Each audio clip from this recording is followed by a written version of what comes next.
चलिए हम लोग देखेंगे एरोमेटिसिटी आज साइक्लोऑक्टाटेट्राइन डाइएनाइन की एरोमेटिसिटी। साइक्लोऑक्टाटेट्राइन डाइएनाइन, साइक्लोऑक्टाटेट्राइन डाइएनाइन देखा जाए। साइक्लोऑक्टाटेट्राइन हम लोगों ने देखा भी कि ये नॉन एरोमेटिक होता है क्योंकि इसका टब कन्फर्मेशन होता है। टब कन्फर्मेशन के कारण ये नॉन प्लेनर शेप एडॉप्ट कर लेता है, जिसके कारण इसमें जो है इलेक्ट्रॉन का डिलोकलाइजेशन पॉसिबल नहीं होता है। तो साइक्लोऑक्टाटेट्राइन लेकिन जब ये पोटेशियम से रिएक्ट करता है तो ये डाई एनायन बनाता है। साइक्लोऑक्टाटेट्राइन पोटेशियम से रिएक्ट करके डाई एनायन बनाता है, जिसके पास 10 पाई इलेक्ट्रॉन होते हैं और एरोमेटिक होता है। अगर हम इसको ले साइक्लोऑक्टाटेट्राइन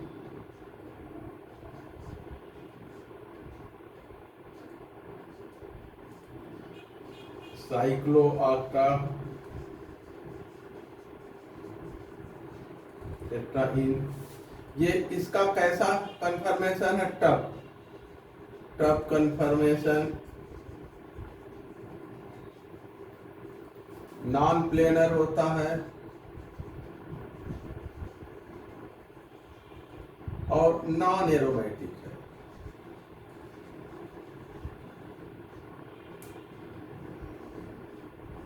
बट जैसे ही आप इसको पोटेशियम से रिएक्ट कराएंगे, पोटेशियम अपना 2 इलेक्ट्रॉन इसको दे देता है और इस प्रकार से ये जो है डाई एनायन बनाता है। साइक्लोऑक्टाटेट्राइन डाई एनायन ये है एनायन।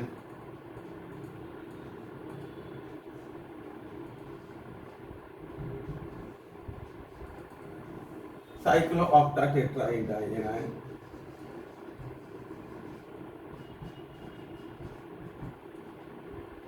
Cyclooctatetraene dianion. इसमें देखा जाए तो इसके पास 10 पाई इलेक्ट्रॉन। ये जो है एरोमेटिक होता है, ये जो है एरोमेटिक होता है। तो देखा जाए पहला point, cyclooctatetraene react with potassium metal. साइक्लोऑक्टाटेट्राइन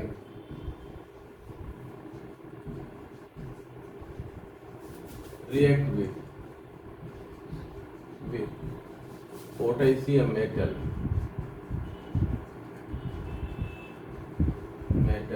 potassium metal से रिएक्ट करता है to form an aromatic dianion.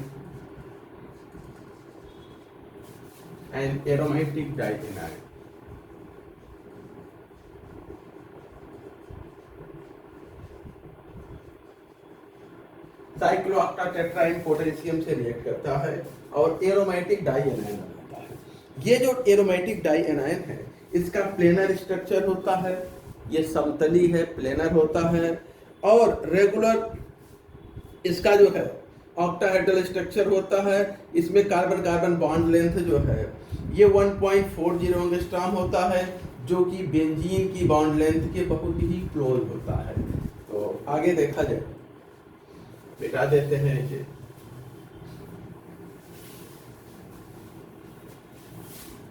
साइक्लोऑक्टाटेट्राइन dianion has planar structure. Cycloocta dianion है प्लेनर स्ट्रक्चर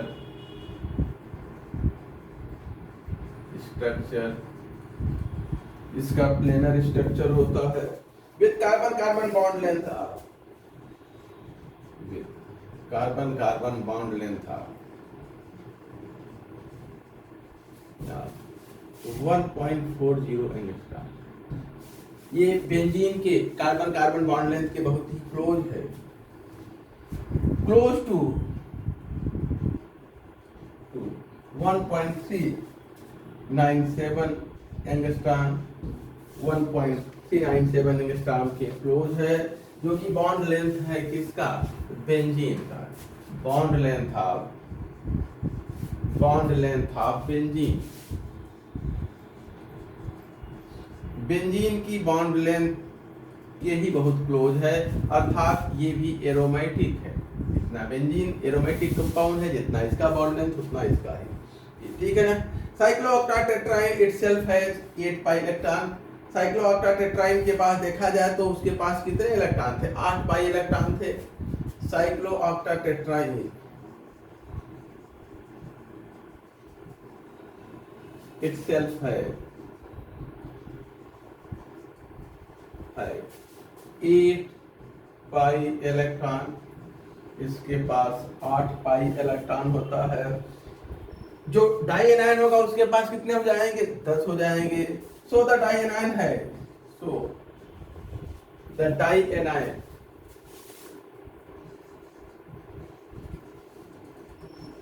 है 10 पाई इलेक्ट्रॉन।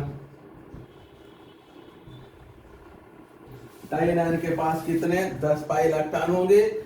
और अगर हम देखें 4n+2 रूल के अनुसार 10 पाई इलेक्ट्रॉन होगा इसके पास, और n की वैल्यू 2 अगर हम ले लें तो ये 4n+2 रूल को फॉलो करता है, ठीक है ना।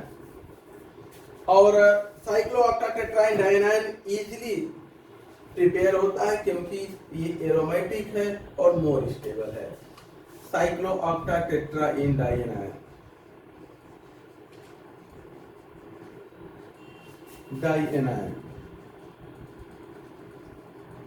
is easily prepared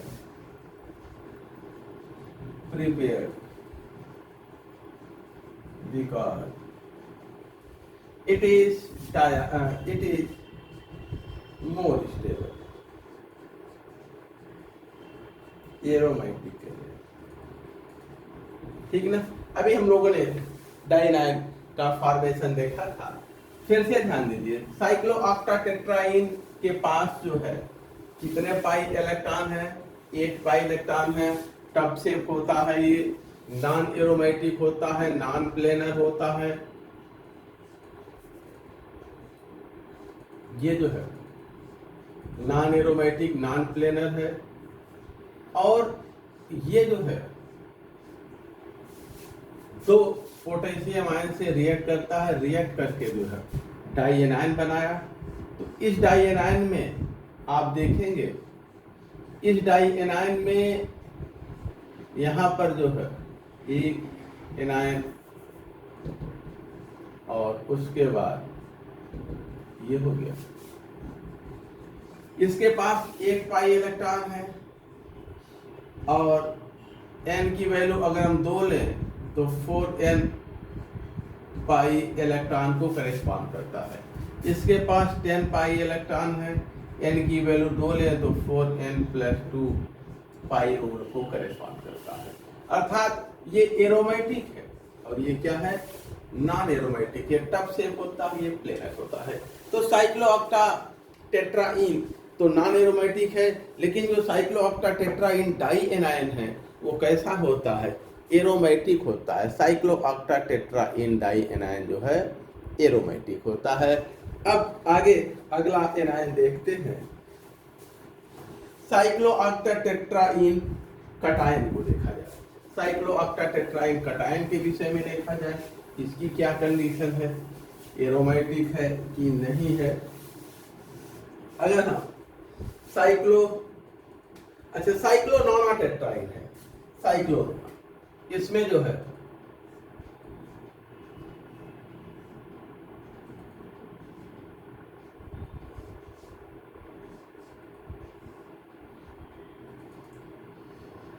एक 2 3 4 5 6 7 8 9 कार्बन है। साइक्लोनोनाटेट्राइन कटायन यहाँ पर देखा जाए, एक डबल बॉन्ड यहाँ हो गया, एक यहाँ हो गया, उसके बाद जो है एक यहाँ कटायन कर दें पॉजिटिव चार्ज, फिर यहाँ डबल बॉन्ड यहाँ हो गया। इसको देखा जाए साइक्लोनोनाटेट्राइन कटायन, ये है साइक्लोनोनाटेट्राइन नोना टेट्राइन कैटायन। इसको देखा जाए तो ये एंटी एरोमेटिक है। ये कैसा है? एंटी एरोमेटिक है, क्योंकि हाकेल के अनुसार इसमें 4n+2 पाई इलेक्ट्रॉन है, बल्कि 4n पाई इलेक्ट्रॉन है, 8 पाई इलेक्ट्रॉन है, जो कि 4n रूल को करेस्पॉन्ड करता है। इसको देखा जाए तो ये एंटी एरोमेटिक है, एरोमेटिक 8 पाई इलेक्ट्रॉन्स है, 8 पाई इलेक्ट्रॉन्स हैं। ये 4n पाई इलेक्ट्रॉन को करेस्पॉन्ड करता है, करेस्पॉन्ड टू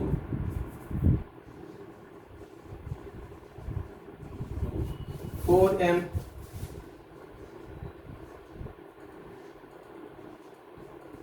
पाई इलेक्ट्रॉन, ठीक ना। और ये हकेल्स रूल को नहीं, नॉट टू हकेल्स 4n+2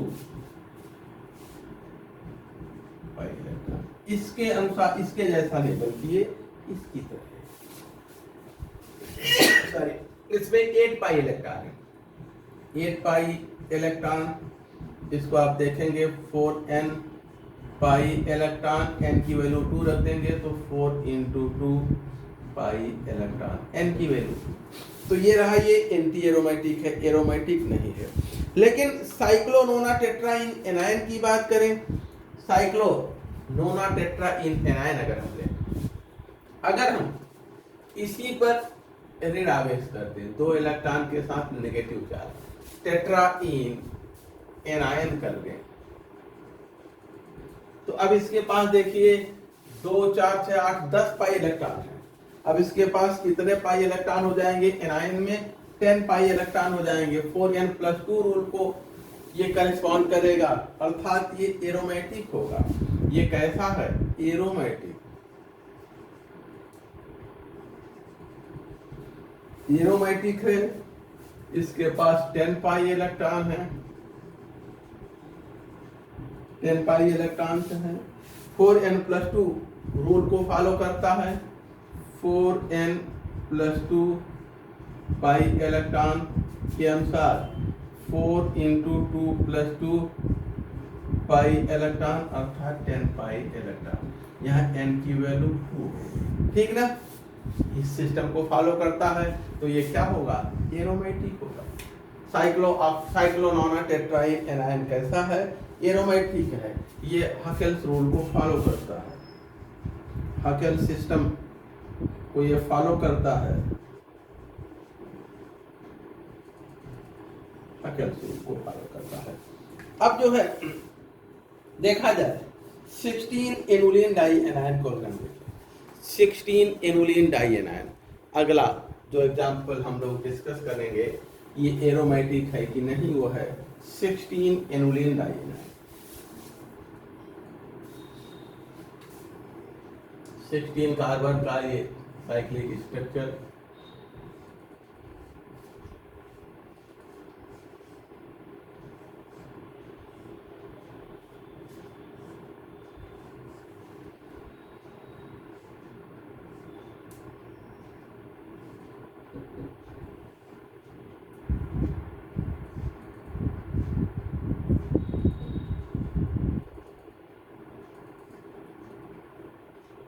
ये है 16 एनुलिन डाई एनायन।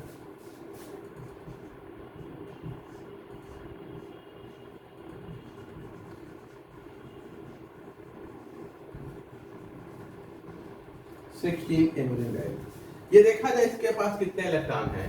1 2 3 4 5 6 7 8 9, यानी 18 पाई इलेक्ट्रॉन। इसके पास जो है 18 पाई इलेक्ट्रॉन है, 18 पाई इलेक्ट्रॉन। देखा जाए 4n+2 पाई के अनुसार ये 4 × 4+2 ये हो जाएगा 16+2, अर्थात 18 पाई इलेक्ट्रॉन। तो ये यहाँ पर 4n+2 सिस्टम के अनुसार इसके पास इलेक्ट्रॉन, जहाँ n की वैल्यू क्या है? 4 है। n की वैल्यू हमने 4 दिया, अर्थात ये हकेल्स रूल को फॉलो करता है, प्लेनर है, अगर है तो एरोमेटिक होगा, ठीक है ना। ये फॉलो करता है, फॉलो हकेल्स रूल, हकेल्स 4n+2, 4n+2 पाई रूल, ये एरोमेटिक होगा, एरोमेटिक इफ प्लेनर। यदि प्लेनर है तो एरोमेटिक होगा, एरोमेटिक इफ प्लेनर। अगर ये प्लेनर से अडॉप्ट करता है तो ये कैसा होगा, एरोमेटिक होगा। नेक्स्ट अगला एग्जांपल 18 एनुलिन कटायन देखा जाए, 18 एनुलिन डाइकटायन, 18 एनुलिन डाइकटायन को देखते हैं, कितने इलेक्ट्रॉन हैं, आयनिक होगा, कैसा होगा, देखा जाए। 18 एनुलिन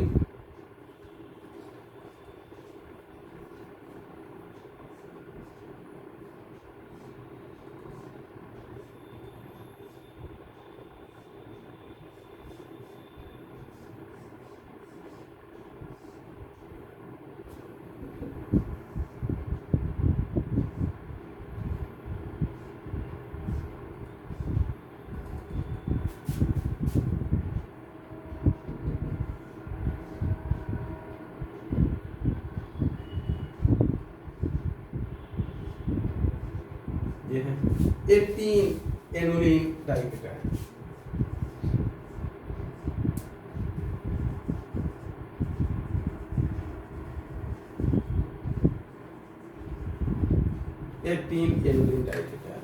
इसको देखा जाए तो ये एंटी एरोमेटिक, इसको देखा जाए तो ये कैसा है।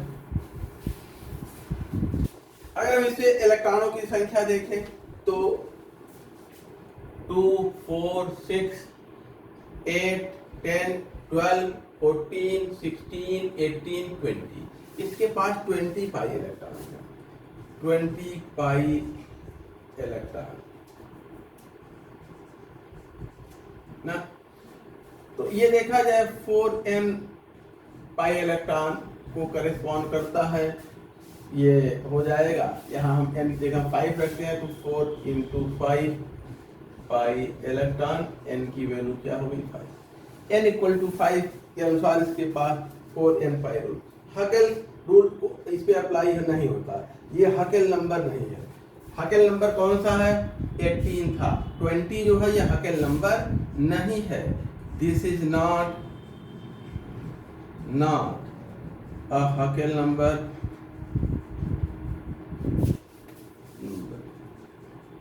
तो ये कैसा होगा, अगर प्लेनर है तो एंटी एरोमेटिक होगा, नॉन प्लेनर है तो नॉन एरोमेटिक।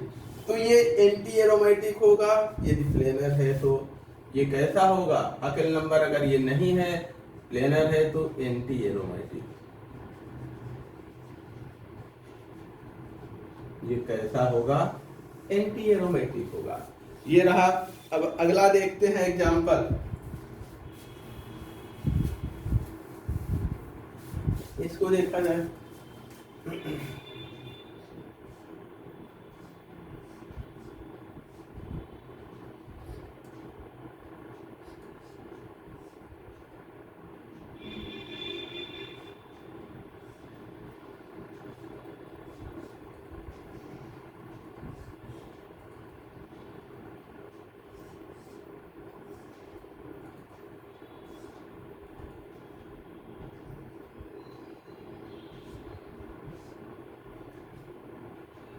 इनको देखो, ये नॉन कॉन्जुगेटेड सिस्टम है। यहाँ पे देखिए sp3 कार्बन, sp3 है, sp3 है, नॉन कॉन्जुगेटेड सिस्टम है तो नॉन एरोमेटिक होगा, नॉन क्योंकि इसके पास साइक्लिक पाई सिस्टम नहीं है।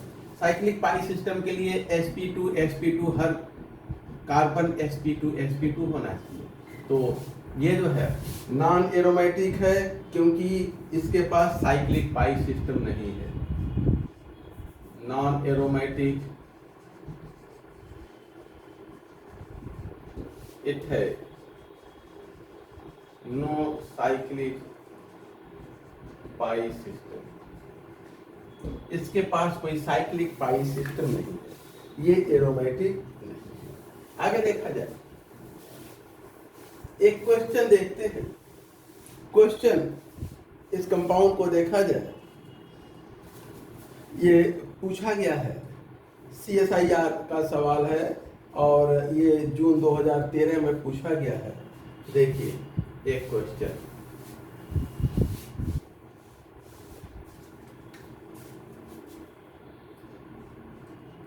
CSIR 2016 का सवाल है, जून 2013।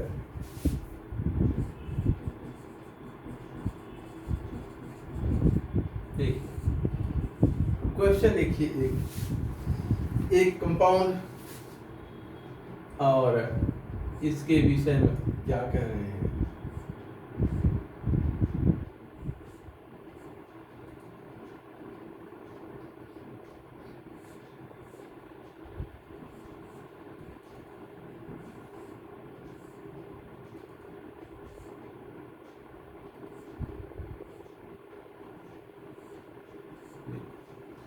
इसमें इनका कहना है कि इसके पास बहुत ज्यादा डाइपोल मोमेंट होता है, लार्ज डाइपोल मोमेंट है, और ये कैसे है ये हमें एक्सप्लेन करना है।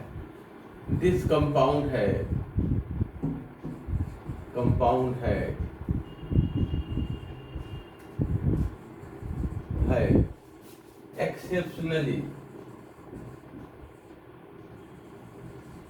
exceptionally large dipole moment explain करना है। देखा जाए, अगर हम इस कंपाउंड को देखें, कंपाउंड जो है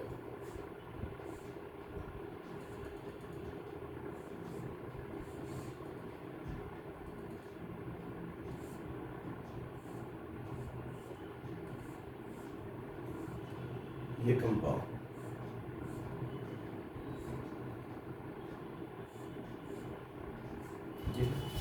इसको देखा जाए तो इसमें जो है इसके ढेर सारे रेजोनेटिंग स्ट्रक्चर्स बनते हैं, और उनमें देखा जाए इसका जो रेजोनेटिंग स्ट्रक्चर हम बनाएंगे, इसमें इसको हम क्या करें, इसको इस पर डिलोकलाइज कर दें तो ये यहाँ चला जाएगा, या हम कहें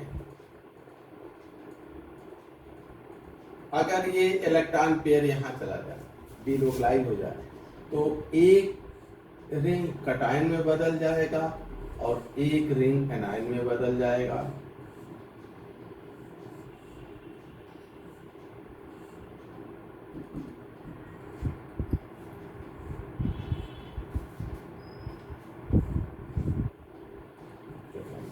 ठीक है, अब देखा जाए ये रिंग जो है, इस रिंग को देखें तो ये एरोमेटिक है, ये एरोमेटिक ट्रोपाइलियम आयन है, इस पे 6 पाई इलेक्ट्रॉन है। एरोमेटिक ट्रोपाइलियम कटायन,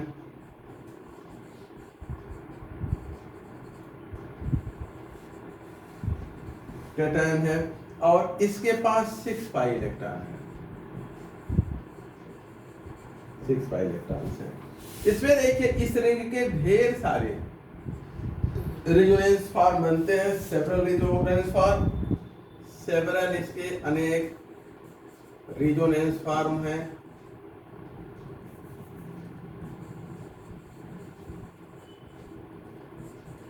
अनेकों रेजोनेंस फॉर्म है इसके।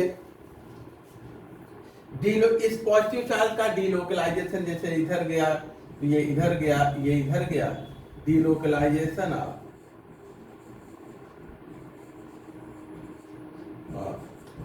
पॉजिटिव चार्ज का डीलोकलाइजेशन यहां पर है इस 7 मेंबर रिंग के around, 7 member ring.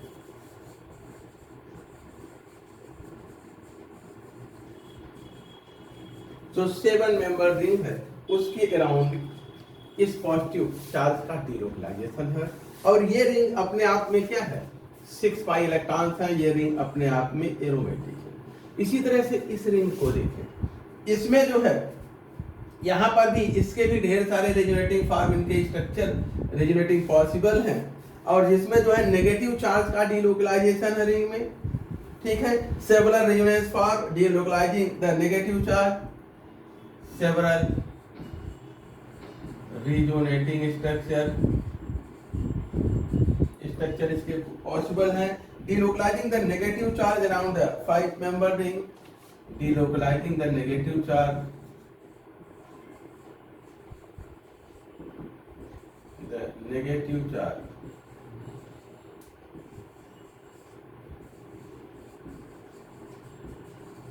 Five member में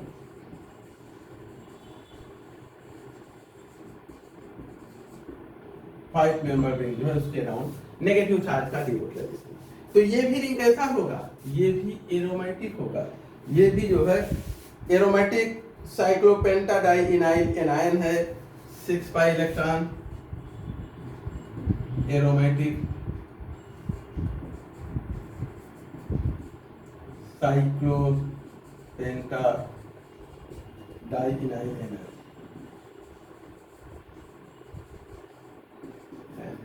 तो जैसे ही ये पाई बॉन्ड टूटता है, चार्ज का सेपरेशन होता है, नेगेटिव और पॉजिटिव चार्ज इन पे आता है, तो ये जो है नॉन एरोमेटिक से किसमें बदल जाते हैं, एरोमेटिक में, और ये मोर स्टेबल होता है, जिसके कारण इन चार्जेस का हमेशा मैक्सिमम सेपरेशन बना रहता है और इसका डाइपोल मोमेंट मैक्सिमम होता है। ये रहा इसके मैक्सिमम डाइपोल मोमेंट का एक्सप्लेनेशन, और इसी के साथ आज का क्लास भी खत्म होता है। अब यहाँ से हम लोग कल की क्लास में आगे देखेंगे।